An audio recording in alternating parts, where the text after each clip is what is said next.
Nick Cave is de onheilsprofeet van de moderne rockmuziek. Seks, religie en verval. Om minder gaat het niet in zijn muziek. Zijn moeizame communicatie met de medemens maakt hem weinig geliefd bij de gemiddelde popfan. Toch staat hij voor een wijdverbreid levensgevoel in deze jaren 80. Vandaar dat het de VPRO is die een portret van deze zanger uitzendt, gemaakt door Bram van Splunteren.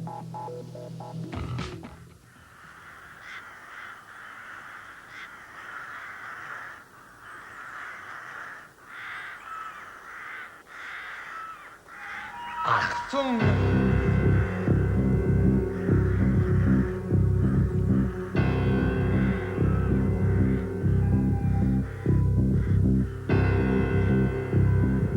Yep.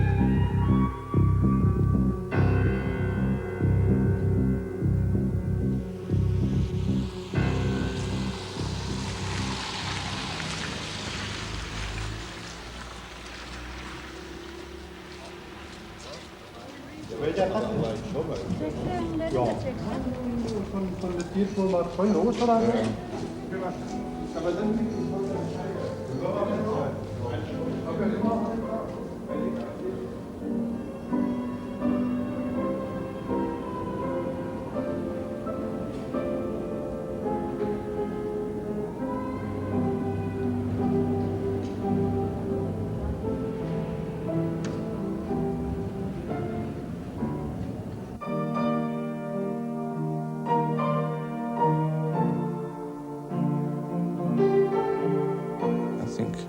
It's necessary for me to have some sort of belief that I can walk right through it all and defy all these prophecies about generally what is written about me suggests imminent death and sickness.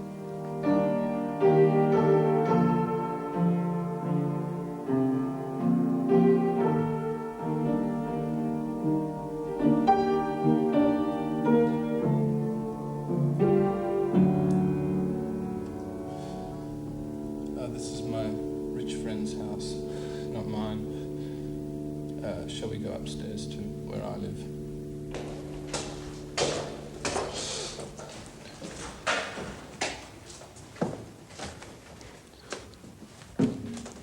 This is my room. In.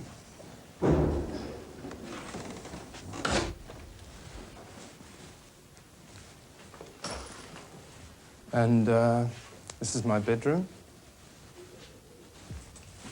And my collection of German Gothic paintings.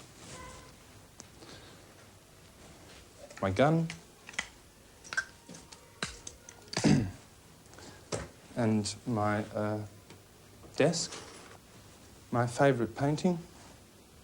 And incubus, or succubus. In Australia, you used to paint yourself. Well, I was a failed painter, really. I did 2 years of art school, and the first year I was the top student, and the second year I bummed out and failed, and left with my tail between my legs.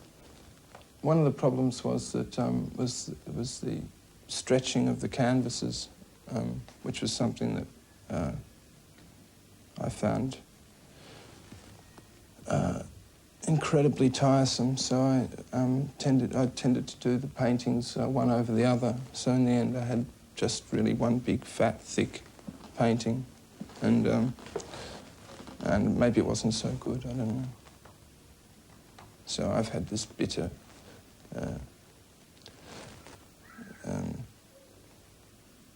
These bitter memories of art school. What was it like to grow up in Melbourne? My adolescence there was pretty hideous, but I think it probably would have been pretty hideous anywhere. It didn't. It was only until we fought the big one in 70. When was it? 76 or 77. This is the musical war of punk rock. And it was only then that my life seemed to open up a bit.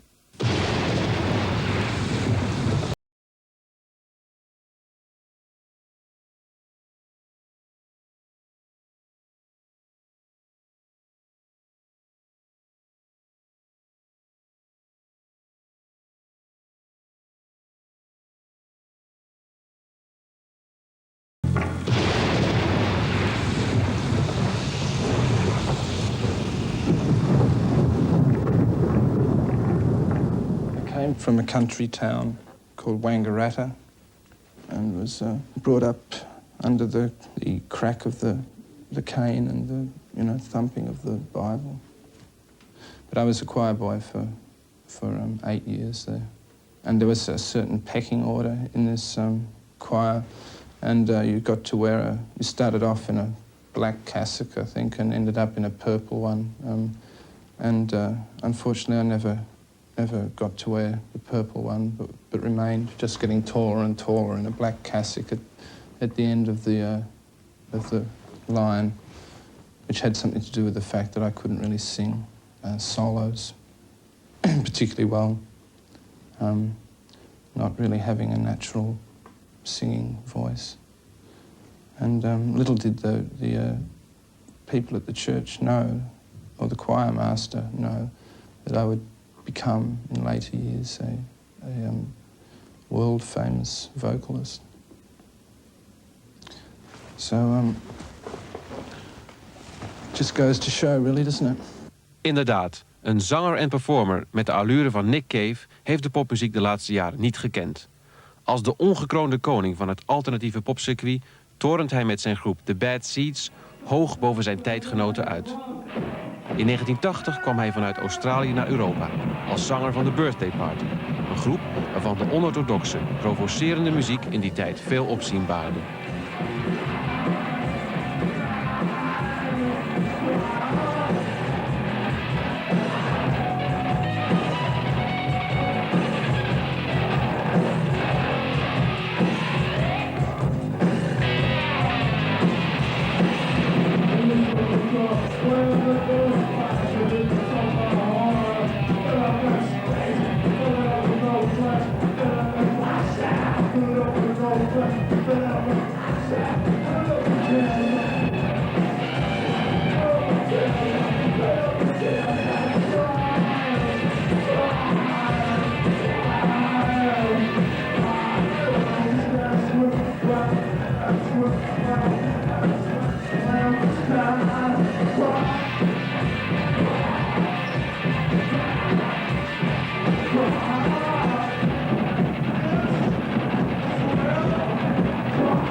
Being an inquisitive 12-year-old boy, me and my friend attempted to pull down the knickers of a girl in 15 or 16 years old and twice the size of both of us put together. And we were seen by the Miss Harris, who was an old maid, and she decided that we were kind of lost in some orgy of wild sexual degeneracy, and put us up against the headmaster, and the parents of the young girl tried to press charges of attempted rape, which didn't really stick because I was only 12 years old at the time. But I was forced to leave the school and shamed and sent to a strict public school in the big city.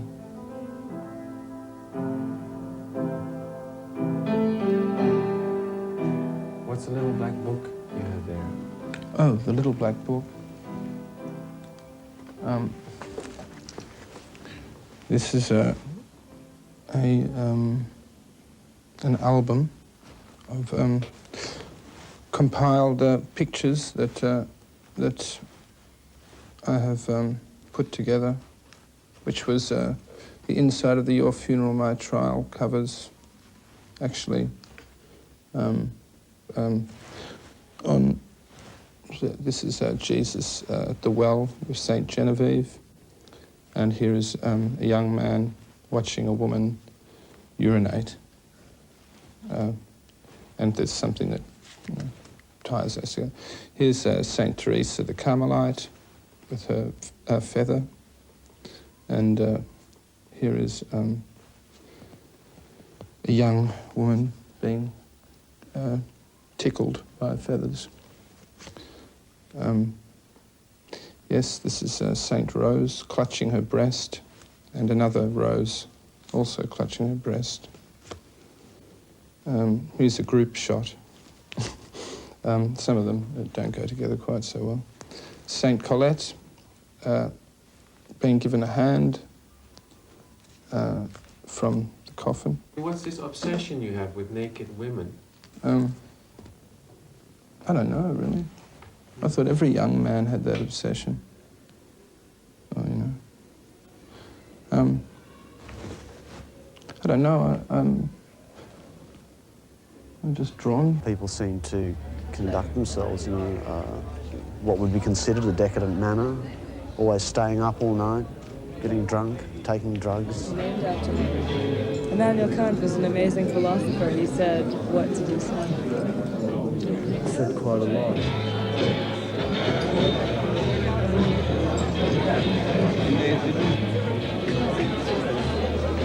Without sound.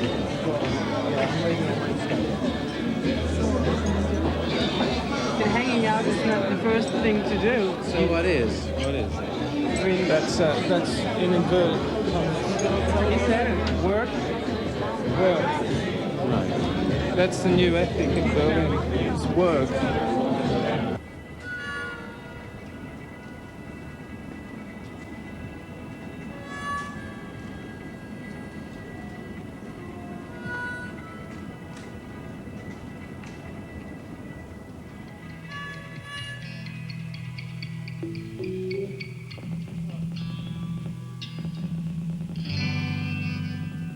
Yesterday, all my troubles seem so far away.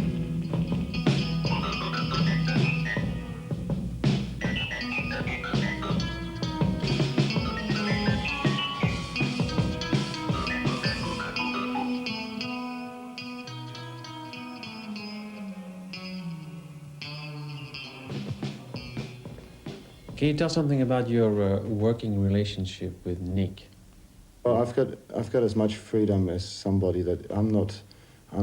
If I would have the ability to say like writing ordinary songs, then somebody could ask me for do this or do that. But I haven't got that ability. My musical education isn't that far into composition that I can just say, okay, I'll write a song and it goes this chord and that chord or whatever. I haven't got any ideas about that, so I've automatically got some freedom to write something in a way I particularly think it fits into what he wrote lyric-wise. So I can't make up a song by having this chord or that chord because I haven't got the chords at all. Somebody has to tell me later what chords I've played. My passion in houses, but there ain't no place where I belong. Well, all I tried to give you was song after song after song. Well, all the truths I tried to tell you were as distant to you as the moon.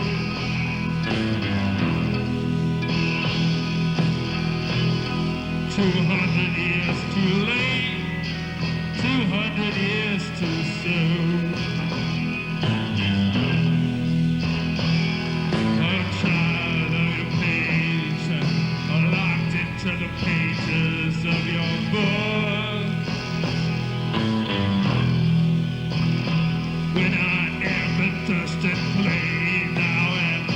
children start to take a look. Will they marvel at the miracles that they perform in the heights that did aspire? Yeah, or will they tear out the pages of the book? See like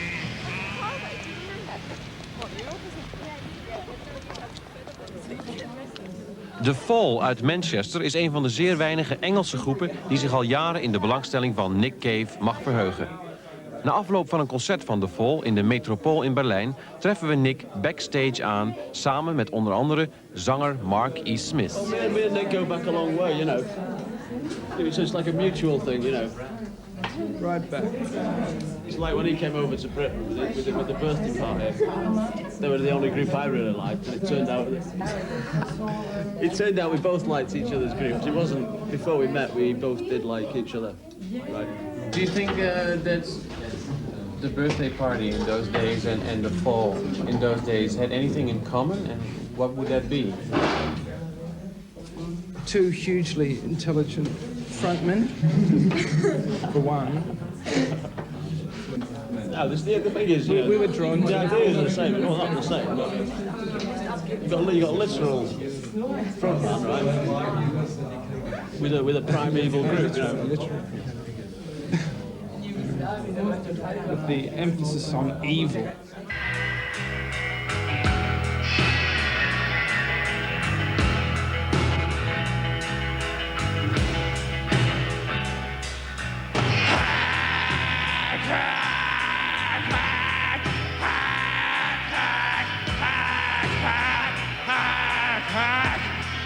this heavenly body.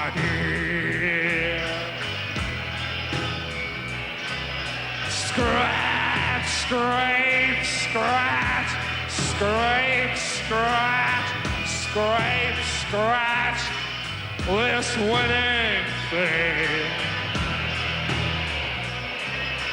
Yak, yak, yak, yak, yak, yak, yak, yak, yak, goes drum bass. There's garbage in honey sack again. Garbage in honey sack again.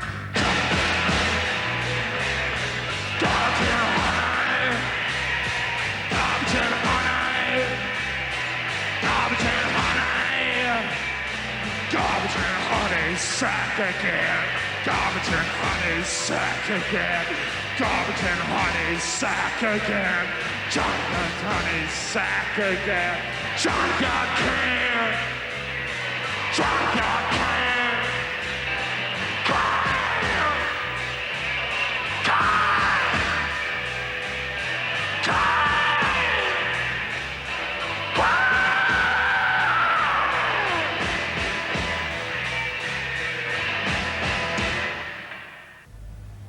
Hansa by the Wall, oftewel de Berlijnse Hansa-studio's. Legendarisch vanwege de opname die David Bowie en Iggy Pop er rond 1977 maakten. Maar ook de plek waar een aantal platen van de Birthday Party en The Bad Seeds tot stand kwamen.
Actually, some of the melodies of the Bad Seeds are pretty romantic, atmospheric melodies.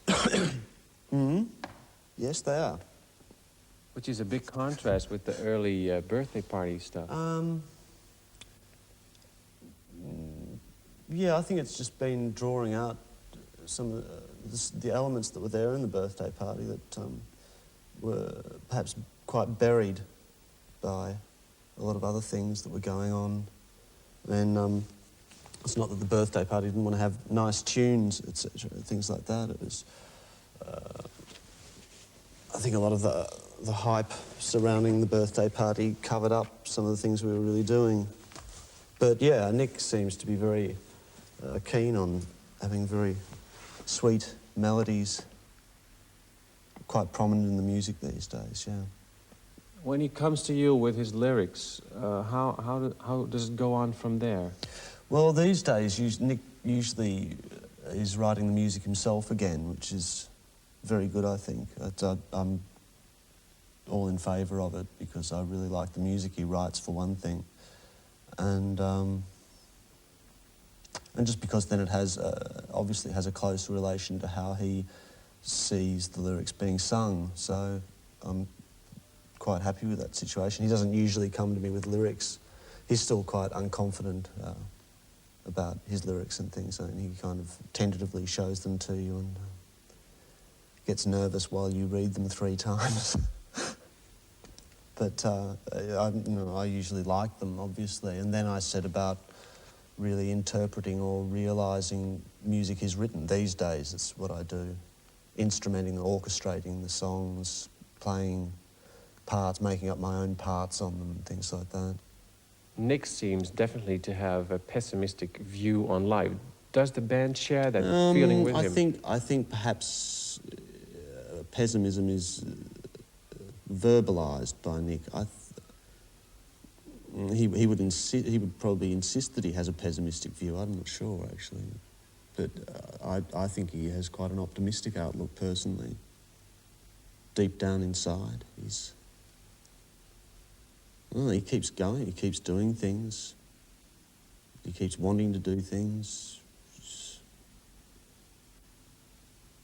I mean, I get a lot of optimism from him, anyway. So where does the pessimism of your last records come from? Well, I mean, I can't really, I don't see how I can really answer this question, and why it should even be asked, really. I could understand you asking Bruce Springsteen where the optimism of his records comes from, and that it would be something to read, I think. But I think, I can understand why how this is really a question. I mean, I would just say that it seems pretty obvious to me. That I think that pessimistic records should be treated as the norm and the truth, and the optimistic ones be the ones that are questioned. Your funeral by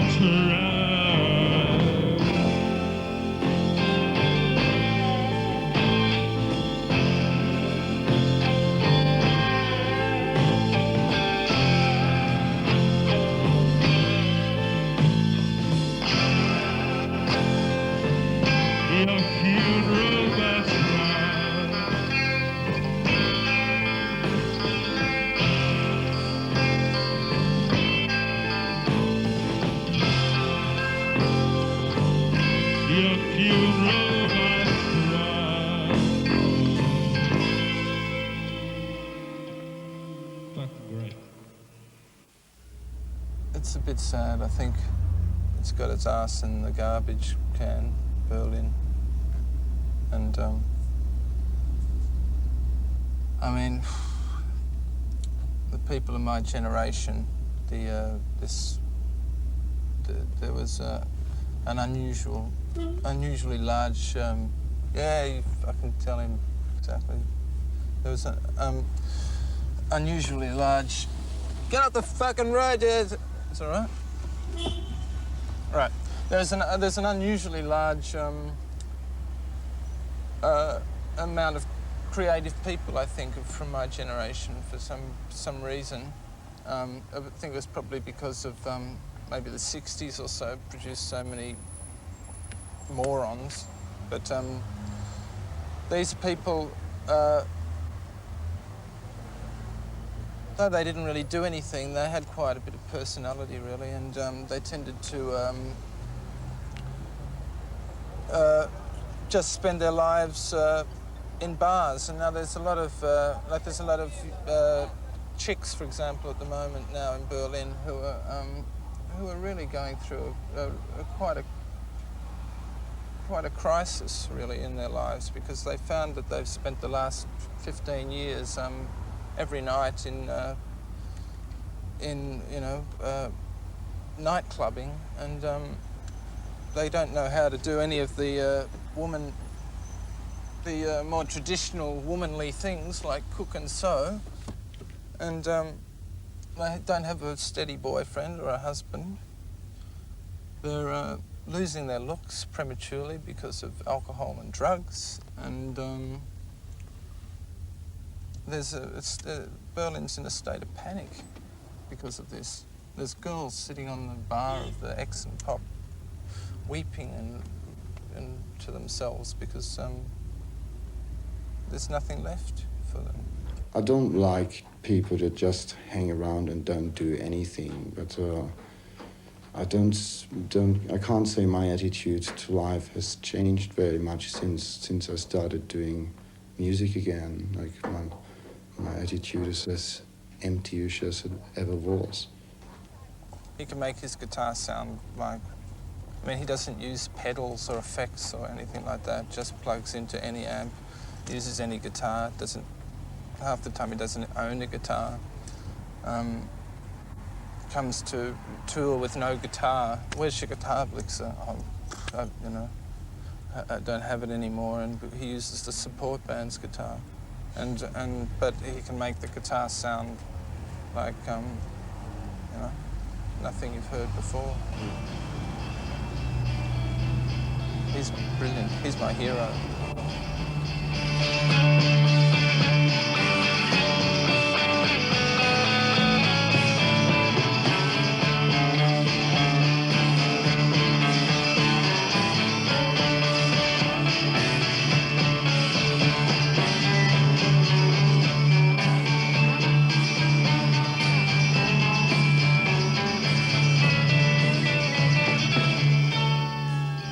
Utterly faithful to one another. I can feel safe in knowing that none of the other members of the group are going to stab me in the back or sully my name, and they know that I would never go against them. I mean, there's a real feeling of unspoken trust within our group.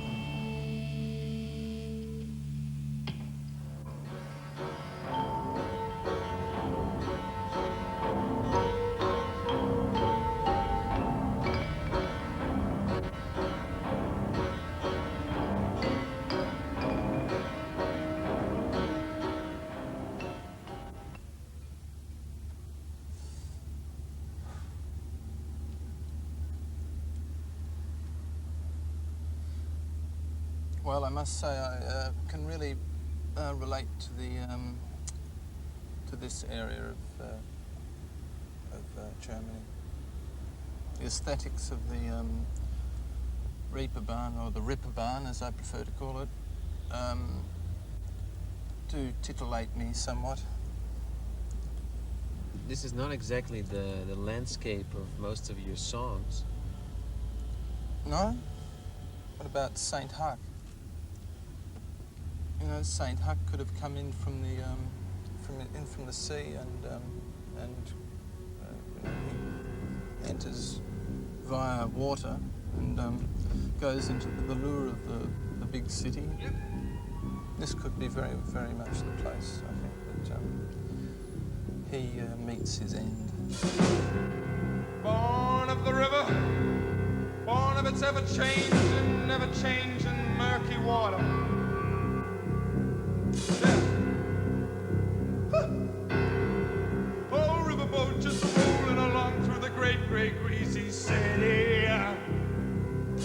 What's standing like a seed upon its deck? Well, you want to catch a fish and bait your hook. Let's take a walk. Oh, come to me is what the dirty city say to Haka.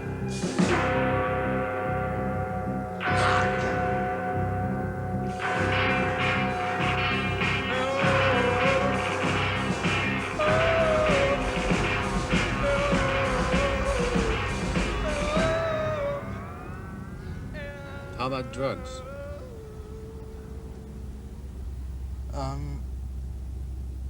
What?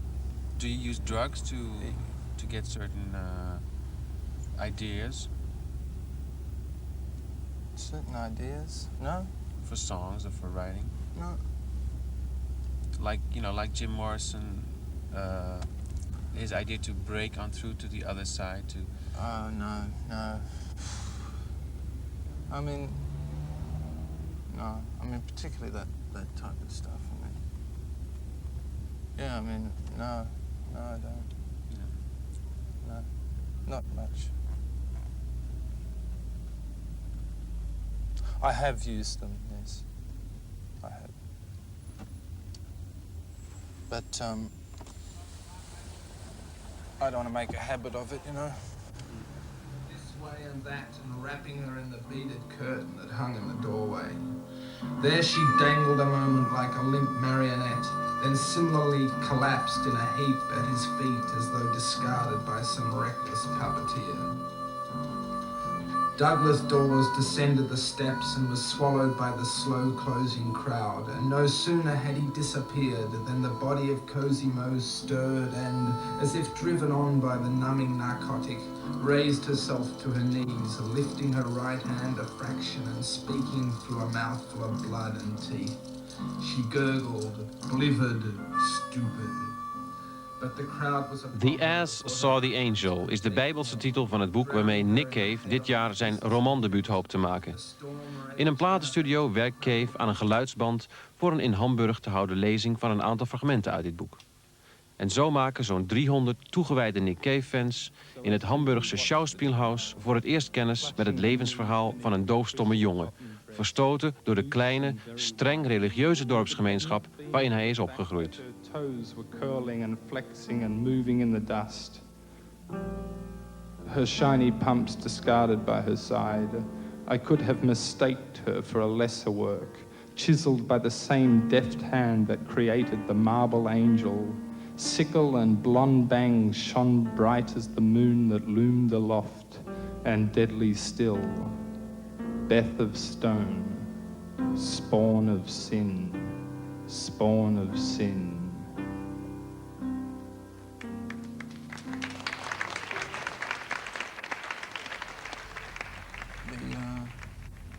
The steps in which my book takes can be reasonably, in a perverse sort of a way, associated with the Bible and the life of Christ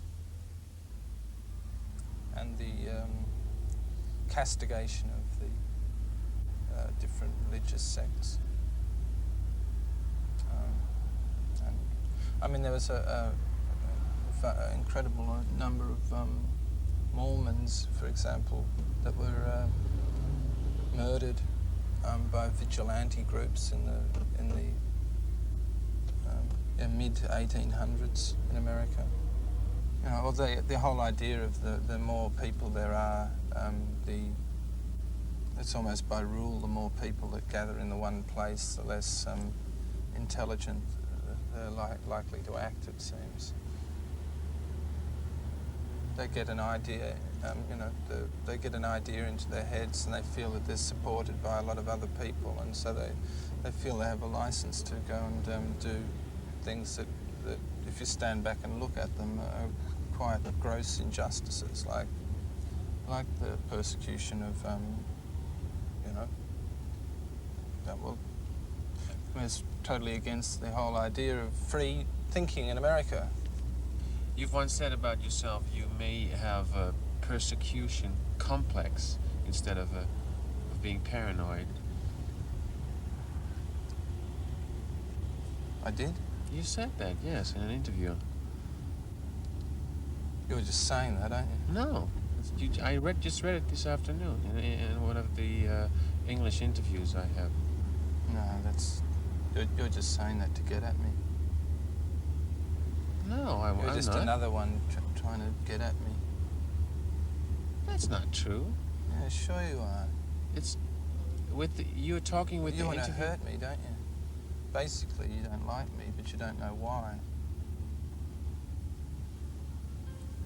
Same with you and all of you out there. You all want me to fall flat on my ass and fail.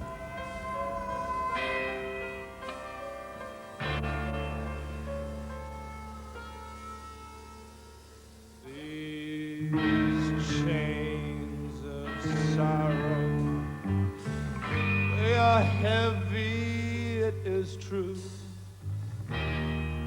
And these locks cannot be broken, no, not with 1,000 keys. Oh, jailer, you drag a ball and chain you cannot see. You can lay your burden on me. You can lay down your burden on me. You can bring your burden down upon me, but you can't lay down your memory. No.